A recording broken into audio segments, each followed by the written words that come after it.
خويا ديريكت مع الدخله حكمني بالكتبيات، يدخل فيا للدار ويضرب. شكون هذا اللي ركبتي معاه؟ وانا ما نهضر ما نبكي ما والو، غير ساكته. وخويا يضرب ويزيد حتى تغاشيت، حطوني في البيت وخلاوني. من بعد مع العشيه جات ماما قالت لي راهي حيطت مرت خوك، وقالت لنا باللي كنت معاها، رحتي انتي وياها مع خوها شريتو كتابات. وزكريا كان لحقوا الخبر، باسكو وليد خالي راح ليه وضربوه. ايا دار هاد القالب. وماما قالت لي سمحي له خوك، على بالك مقلق وقاعد يشري لي في الشيكولا ويجي ويقول لي سمحي لي ويلعب معايا وانا ساكته غير نخسر.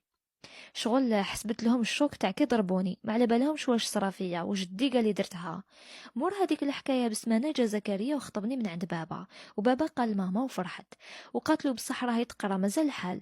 بصح الولد ما شاء الله عليه قاري ولا باس به، ما يتعودش. قالها بابا حتى هو حب يحط لي برك.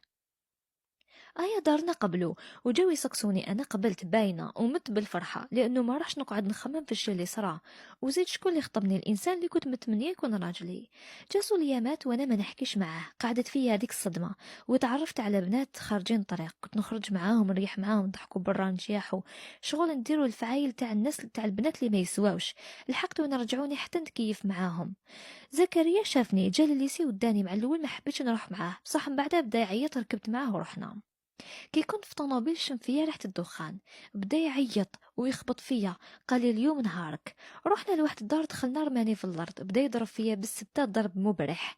شغل داقت له كي شافني هكاك وانا قاعده غير نعيط.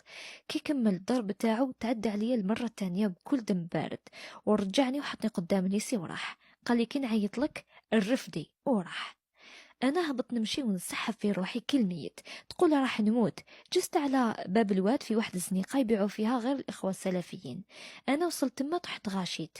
فطنت لقيت روحي في واحد المسجد والنساء دايرين بيا، ونسمعهم يقولوا ربي يهديها، راهي زاطله واقيل كاش ماكلات باينه فيها ريحه الدخان.